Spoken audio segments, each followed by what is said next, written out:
All right. Hello, everyone. We've got the after lunch time slot, so hopefully the energy is there. I'm excited, though, to be here today. Jamey Sunshine, I lead the experiential and design teams at Nestle USA. I'm glad to be here with our panelists to talk about the evolution of brand partnerships.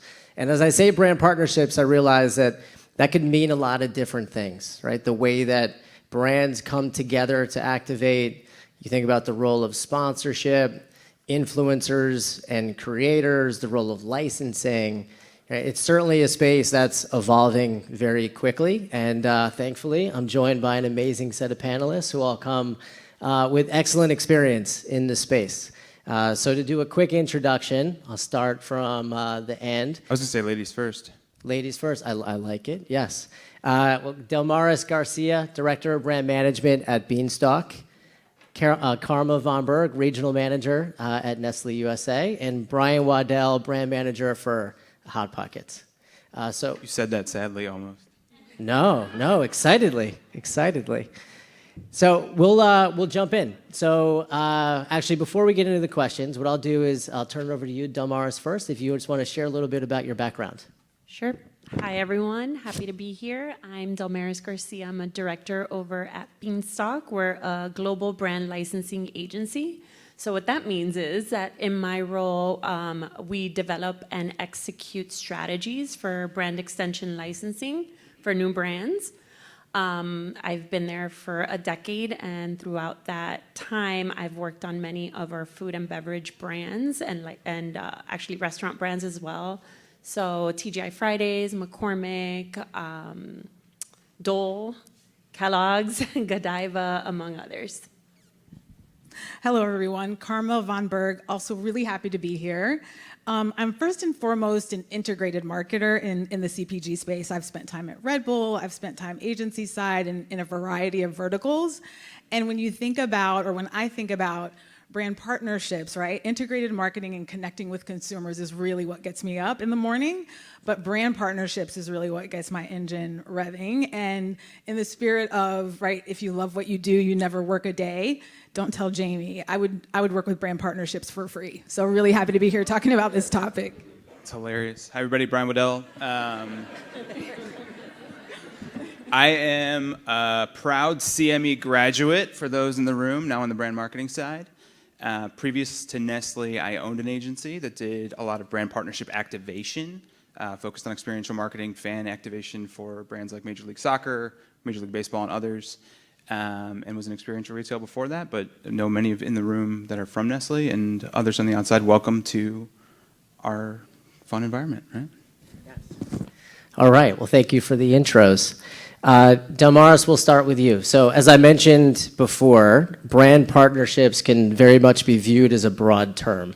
So how would you define brand partnerships, and what's the role that it plays for the brands that you work with? Sure. So brand licensing, again, is just, it's an extension of the core brand into usually adjacent categories. We'll talk a little bit more about the evolution of that a little bit later, but for the brands that I play, it's part of the marketing toolkit at this point. Brands are seriously evaluating their brands, their equities, how leverageable they are, and they're taking them to another level with other experiences for brands.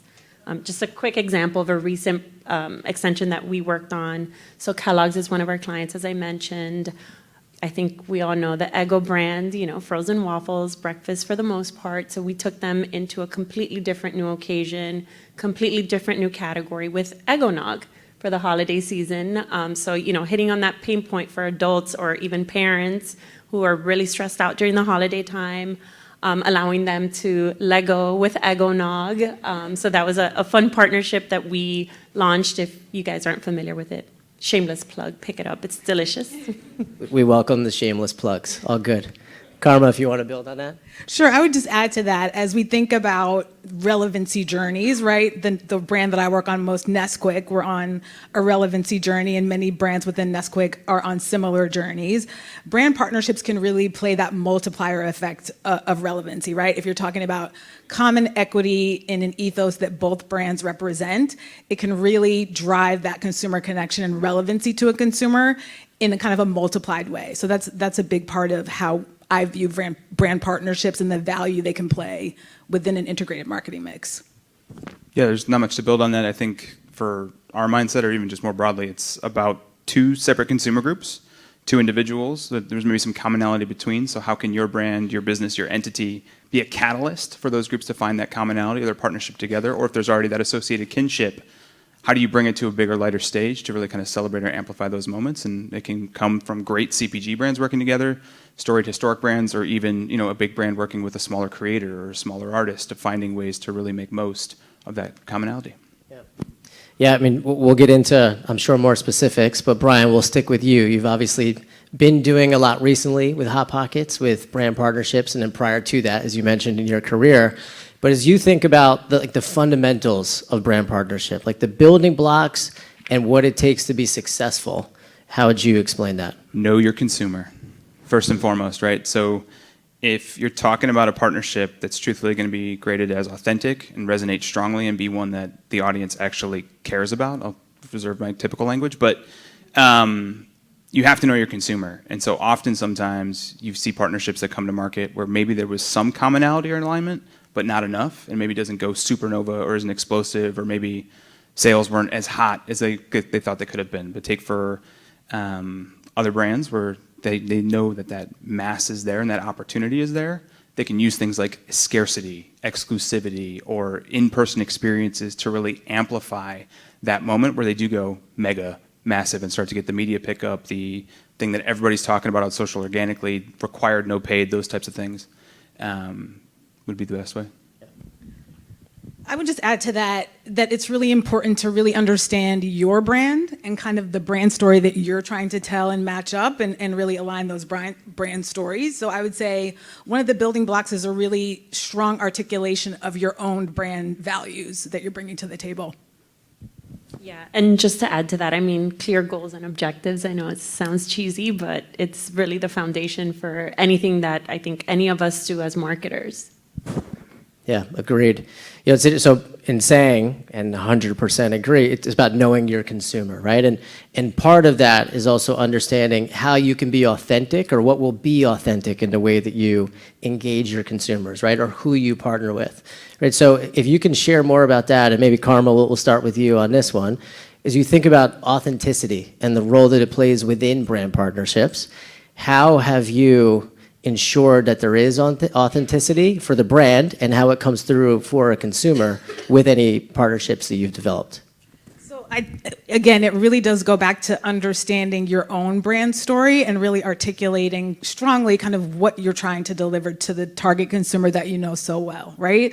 And so one example that I would give would be Red Bull, right? I worked at that brand, as I mentioned, a few years ago, and we did a partnership with GoPro where we knew that those two brands really are about holding up the adventure-seeking lifestyle and that perspective. So we armed Red Bull athletes with GoPro cameras to kind of take through their experiences and showcase, from an adventure seeker's point of view, content that will really grab the consumer and resonate in a strong way.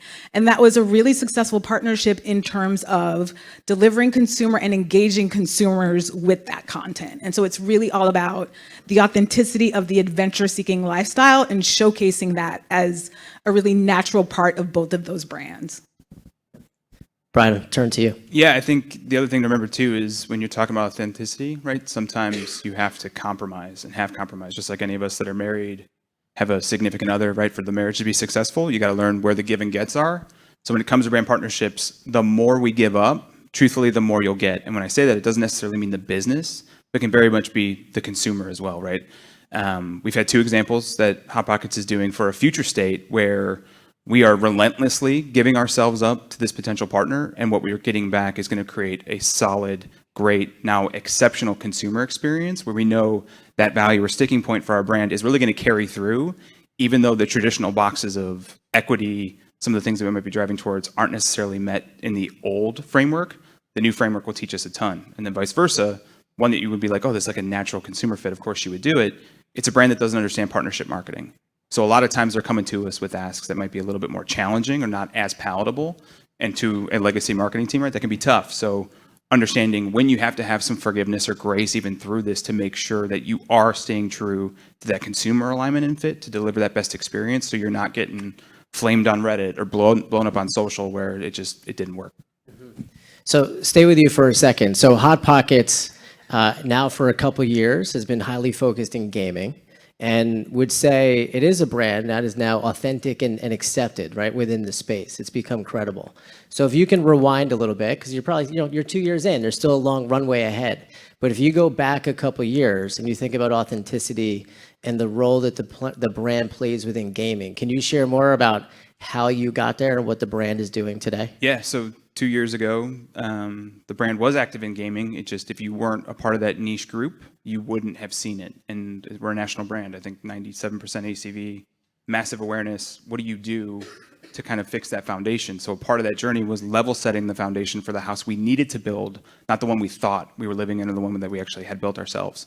And tearing that down came with a lot of having to kind of, wax the stone a little bit and really make sure everybody understood why we were. And you weren't going to have massive results on the upfront, which then gets you into measurement territory.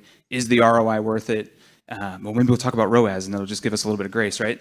But you have a lagging indicator, which then becomes checkboxes with consumers, right? Is this a brand I, as a gamer, believe in? If that answer is yes, we can say, all right, level 1, mission set, right? And that strategy we had set on was a 3-year mission. We'd satisfied it by 1.5 years. So that allows us to take our brand into new territories and looking at those parallel spaces or adjacent spaces to gaming to build that second floor, to now have that first floor edition, to really think about how sizable we are as we communicate with that audience and fandom, and then give ourselves to brands there where we can make most of their audience that hasn't come over to our space yet. Yeah.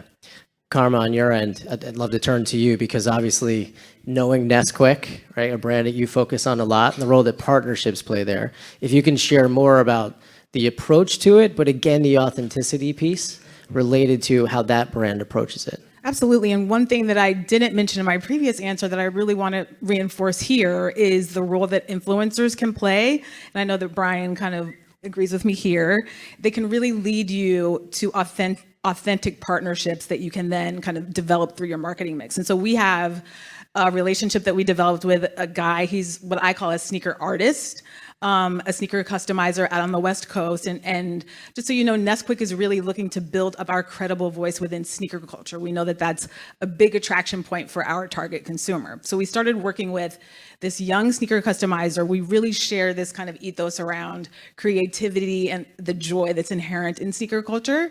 And he really helped to lead us to, and so we developed a partnership with him. He has 2 customization labs in the LA market where we work closely with him on an everyday basis to build that up. This is a dream of his and a real need that the culture saw. So we worked together with Ruben Major Waves to establish this lab where Nesquik brand is present on an everyday basis, right? Giving us that consistent voice within the space.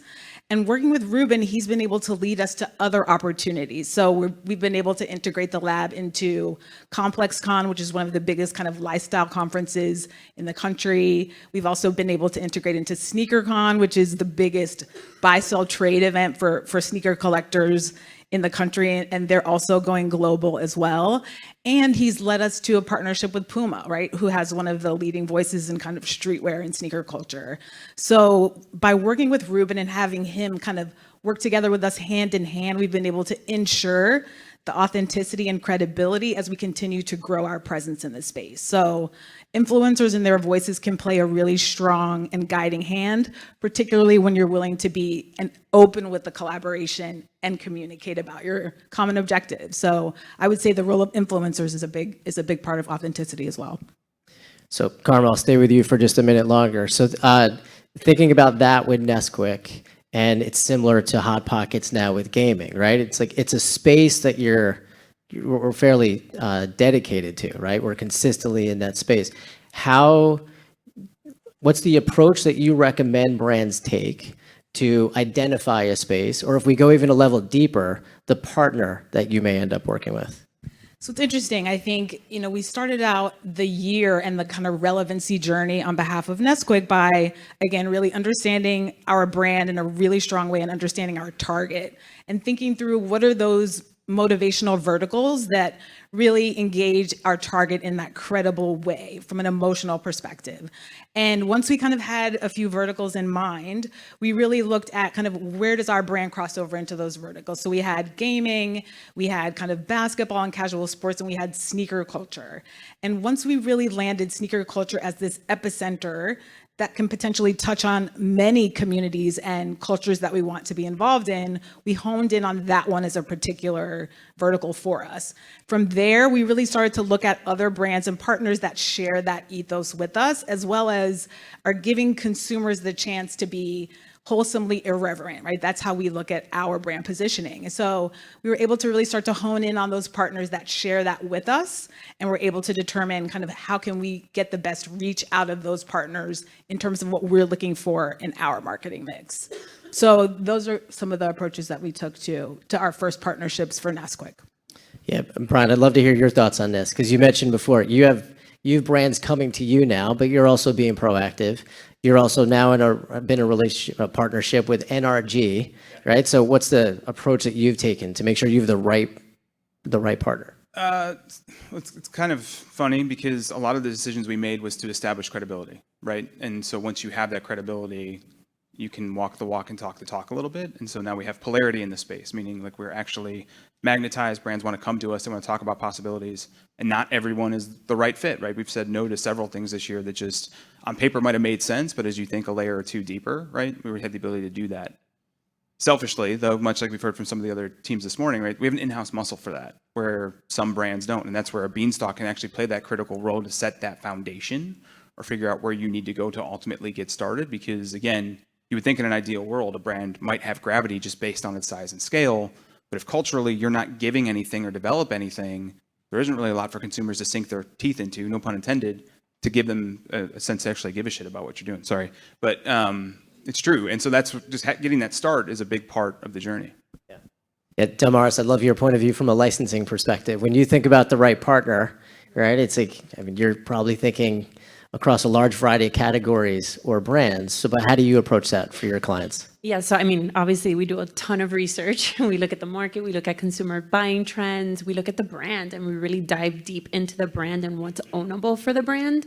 And then when we're looking at partners, I mean, you both touched on it, credibility, authenticity. There has to be a reason to believe. It can't just be, I mean, granted, there's a lot about disruptive collaborations, but it can't just be like, consumers are pretty adoptive to ideas, but it can't just be completely out of the blue where there's just no synergy whatsoever. So it's kind of finding that balance between the two.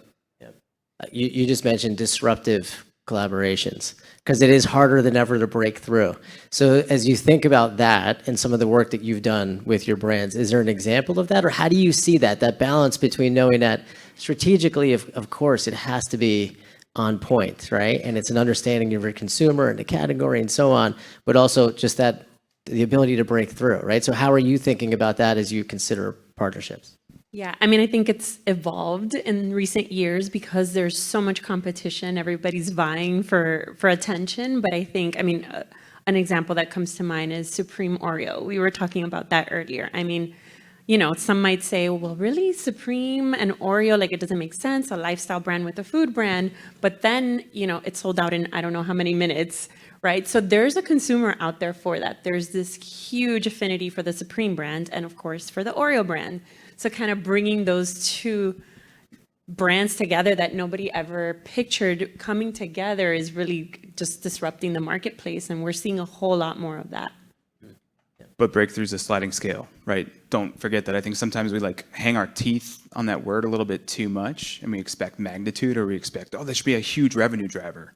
Some cases it shouldn't be at all, right? The Supreme Oreo partnership didn't drive a ton of volume for Mondelez, Right. But in culture did a lot to reposition what that brand did. And now when you think about what they do with Oreo Lab and everything else that they're able to now do, which may be tied a bit stronger to their sales goals, profit targets, et cetera, can take them to new heights.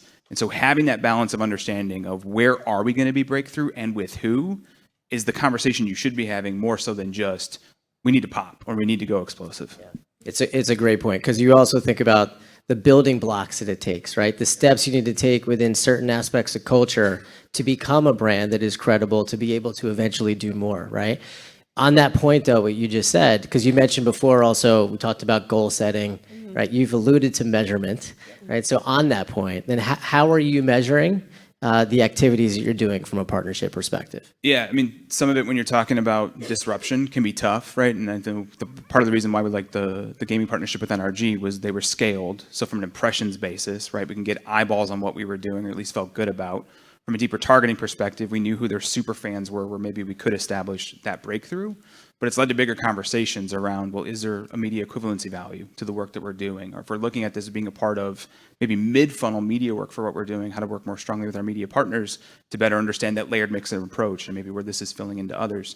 But there's going to be times, and I kid you not, that revenue will be a lagging indicator to your performance being successful, right? Especially if you think about an LTO being not available readily, right? It might not be carried by a Walmart or a national grocer. It might be an exclusive through an emerging D2C partner, but you need something to really kind of test and get their audience excited. Vice versa, there's other times when the thing might cost so much, leadership might look at you and go, you can't sell this, right? It's crazy. But then when you see that Gucci Xbox, right, hit not only the resale market at $22,000 plus for an Xbox that costs $499, but the conversation that comes with it, the media weight, the PR pickup, it can change the perception around how these things work for you. So I think that clarity is important, and then making sure whoever your champion is for brand partnership is in the room at every stage of the infancy of the work, right? I think that's why what Hot Pockets has done has been so successful, because we had the courage to want to go to leadership immediately, talk about the strategy, make sure they believed in it, and then as we cascaded it out across the organization, having enabled stakeholders across multiple lines of the company. Yeah. I was just going to add to that, Jamie, that as we think about, non-traditional kind of types of measures when you're on a relevancy journey, it may not always be those more traditional measures that you're looking at. Sometimes it may be sentiment. It may be kind of engagement with, cultural conversations around content. So, I know that we're evolving our measureship model here within our department, and we're continuing to become more and more comfortable with those non-traditional types of measures. Yeah, so this question gets to really the root of what this panel is about, right? It's like the evolution of brand partnerships, some of which we've obviously already been talking about.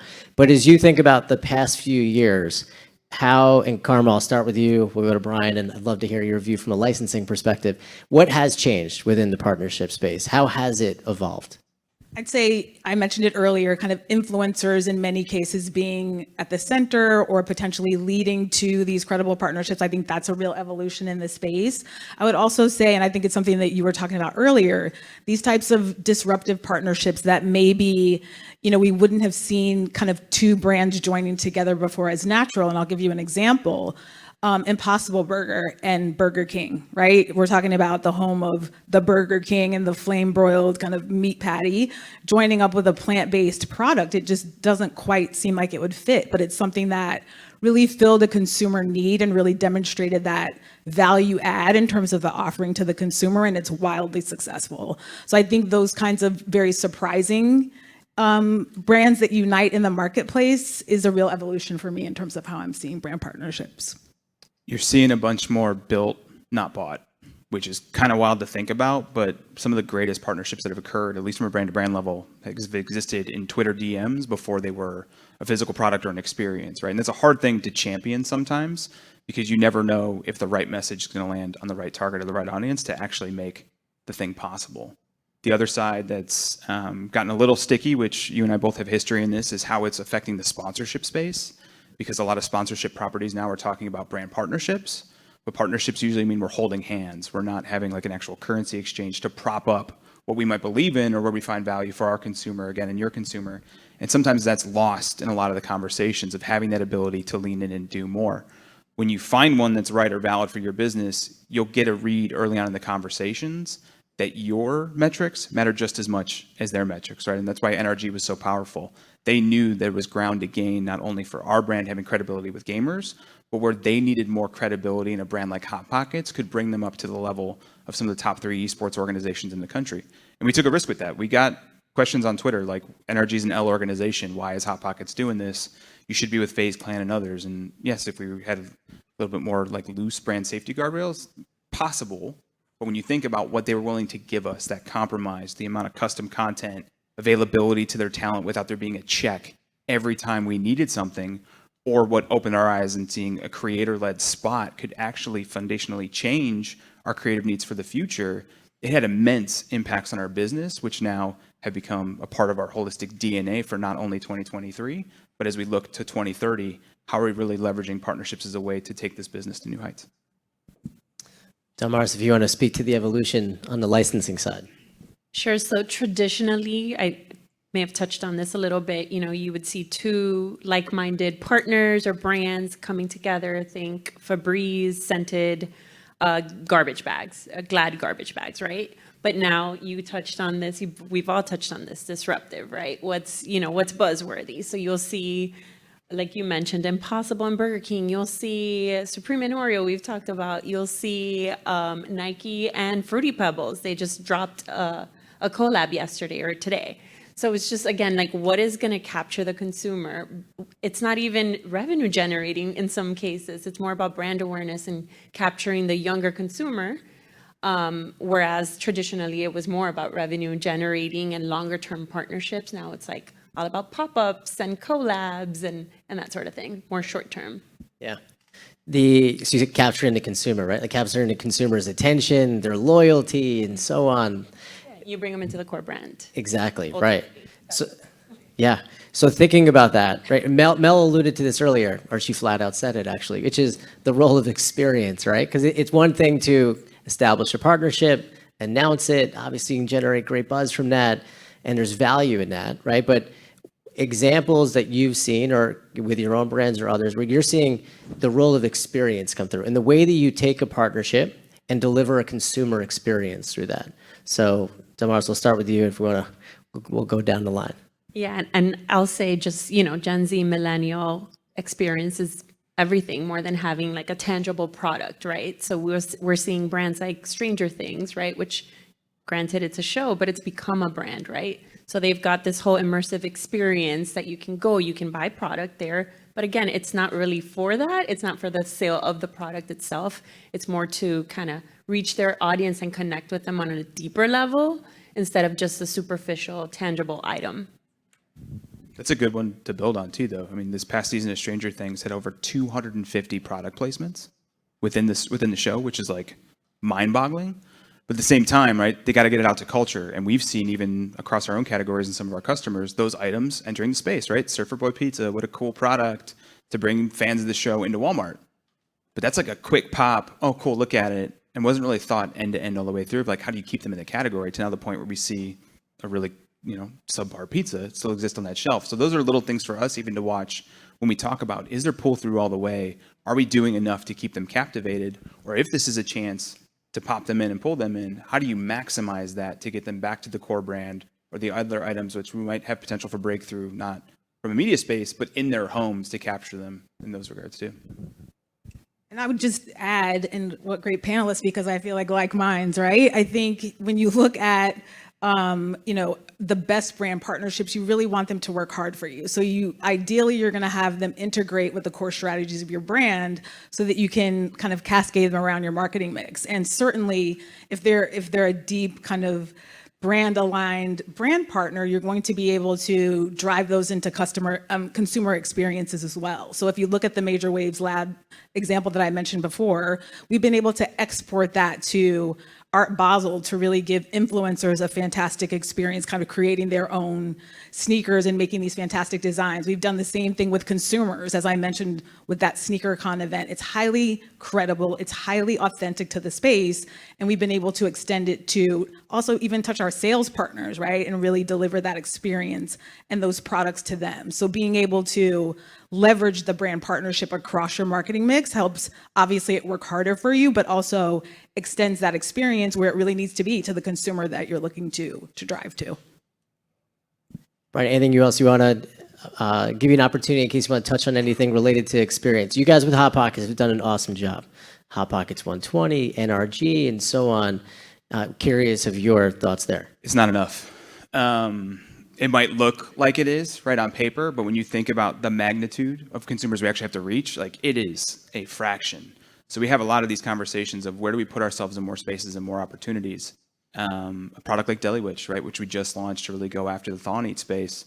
It's the first real opportunity for a frozen brand to have hand over fist sampling in a long time, which can put us into grassroots marketing and other things that we haven't really championed, right? And especially given the pandemic and where we were in digital spaces, it's tough. But a great opportunity to relearn that muscle, right? As we come back into it, why is this important not only for this product, but for our core brands? And we are talking about going to places like ComplexCon next year.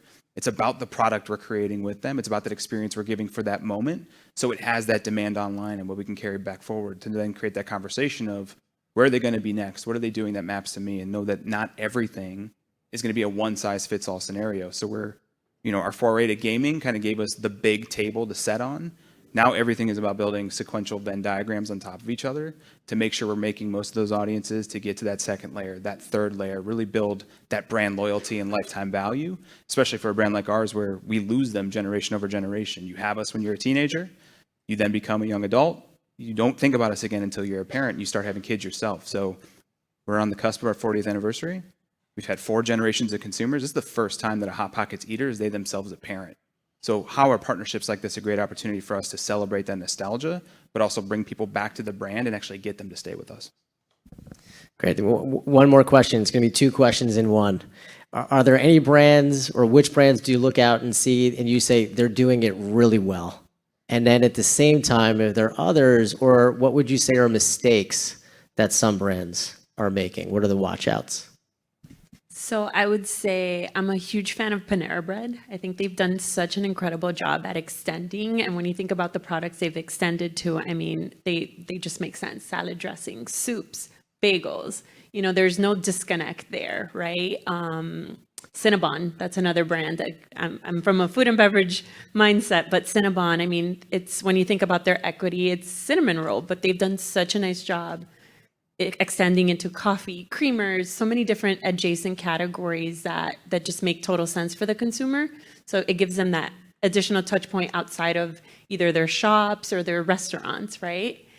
And then in terms of who's doing it bad, I mean, I'm not going to throw anyone under the bus. Just watch outs, no specific names. Yeah, logo slapping, I would say, is kind of a no-no, right? So just kind of, if Cinnabon threw their logo on, I can't even think of something that, doesn't make sense for them, but it's, there's a fine line, right? There's that fine line that we all try to navigate as marketers, what's disruptive, but you're not pushing it over the edge where the consumer's just not going to understand what the connection is. And they're just going to, it's not the best PR for the brand.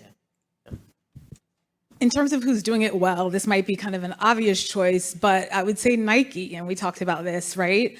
So not only have they established themselves as like this athlete fitness kind of get after it brand, but they're also a cultural center of gravity, right? They've partnered with graffiti artists, they partner with athletes, with brands, with like small skate shops, with the biggest brands in the world, Louis Vuitton, Virgil Abloh, kind of that wonderful collaboration that launched this year. So for me, I think Nike, because of their continuing to drive themselves as a cultural leader across communities.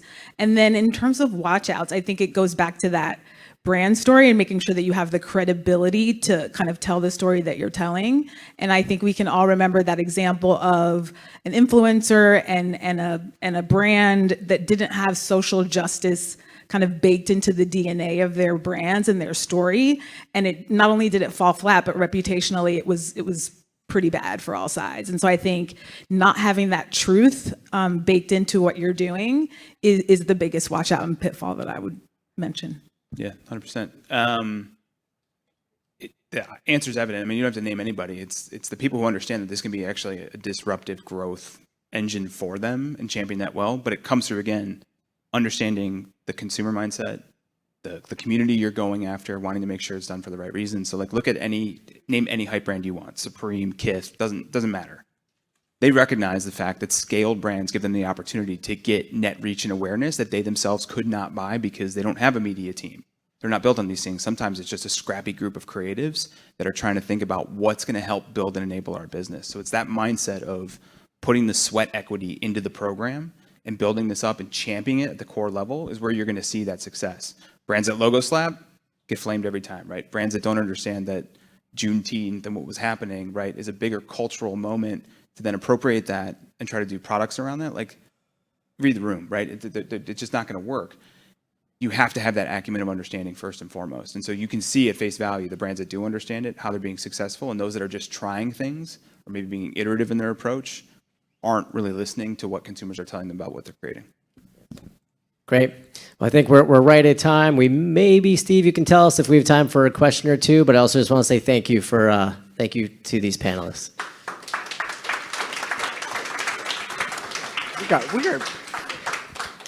We got time for one or two questions. Not a whole lot of time, so we'll hustle. Thanks. I'll make it quick. My name is Britt Wright with Nestle, Senior Associate in Global Brands. My question is, what do you do when you learn something new about your brand through the partnership you have? So the example I'd bring to the table is hearing you talk about Nesquik made me think about the sneaker collaboration, the entrepreneurial spirit. When hearing that, how do I bring that back to Nesquik and say, hey, do we need to do a brand ID inspection or think about how we infuse that in? So again, the question is, what do you do when you learn something new about your brand through the partnership? Do you believe in it? Yeah. Fight for it. That's the easiest answer. If you can see it at a face value, right, it passes the eyeball test, you know there's potentially something there. You're maybe unsure of what, right? You might have corporate speak, it's a dig site, right? Maybe a lean-in opportunity. But you have to be the enabled champion for that work to get started. And find those people around you where it's starting to stick. Maybe it's a gravitational moment to bring others into that project. But that spirit of championing that starts with you. And especially when you work for a scaled brand, you have to lean into those moments. Love it. If you know Bryan, you're not surprised that he said fight for it, but I agree with him here. I think iterate it, right, and really champion it and make it part of the DNA, make that change part of the brand itself would be my recommendation. Those brands were built on shoulders and homes that embody that spirit, like run to that fire. Awesome. One more question, and it's kind of two questions in one, so I can sneak it in on time. It's cheating. First of all, amazing insights and comments from all of you. Thank you for sharing. As I was hearing you all talk about, fundamentals, consumer, your brand, not logo slapping and so on, amazing stuff. I was thinking, and I would love your perspective, is there an opportunity on two things? Number one, as marketers with this room and everybody listening, everybody's budget for marketing is suffering. In most cases, remaining flat, in some cases going down, and that's across industries and geographies. Is there an opportunity to think cleverly about brand partnerships where you can actually join with somebody else and say, hey, I got a few bucks, you got a few bucks, and can you build it that way? So as a resource for lower marketing spend context, so to speak, one. The second one is, we tend to think about partnerships in all the ways that you guys talked about to build relevance, to build affinity, to build authenticity, to sell our product or build equity for our brand. Is there an opportunity to join forces to be a force for good, not just to sell, not just to drive your equity, but to ally with somebody that is pursuing the same cause or that wants to take, whether that's environmental, societal, racial, whichever, to join, not just, again, in the traditional convention of brand partnerships, the way we've seen it most, but more one level above. I could take the first one. So a lot of what Hot Pockets has done came in 2 years where we were resource strapped. And so if you look at some of the bigger breakthrough partnerships we had, it's because we had the time to look into our own business and go, what has value to somebody else? And truthfully, it's our packaging, it's our distribution, it's the products we carry in the stores we show up. That gives us leverage to walk into conversations to create that equitable exchange between two parties, where some of our biggest partnerships didn't cost us any dollars, which is hard to fathom, but it's true. Here's what I got, what do you got? Can we make something work? And that's some of that like sweat equity that I kind of mentioned and talked about. But those opportunities take human capital. It takes time, and many brands don't have that ability. So creating task force, or individuals who can champion and rally that for the business is really what's paramount for so many of our brands now, because we're going to fall under pressures. I mean, we know that the recession is coming. Consumers are looking for more value with every single one of their purchases. We won't go to a partner now if there isn't a more for more situation, meaning if you buy something at X dollars, are you getting X dollars in value back in a different territory that satisfies something in the home or with you? But that's the part you need to get started. And sometimes that's a fundamental mind shift that has to be started with a conversation, leadership down, to make sure that your team can champion that. I'll let you guys take the second one. Agree with everything you said. I mean, I think you can definitely play off of each other and leverage each other's strengths to make a partnership work. As well as when the objectives are really tightly aligned, you can both have skin in the game from a budget perspective, right? And make more with your common budgets. I agree. Quickly, like sometimes we confuse for good with purpose, right? Profit can be a purpose, whether or not we openly admit that. So it's hard for brands to do it. I know you, right? If Jeep was doing something that was purpose driven, you'd be all over that. It's about having the courage to find those opportunities, right? TerraCycle is one that's come up a lot with products of creating recyclability, sustainability, but they don't do a lot to outwardly message how to recycle those products, which is a consumer knowledge gap. So finding those and having the courage to suggest it, I think, is where most need to get started. Great. Thank you very much. Thanks, everybody. Thank you.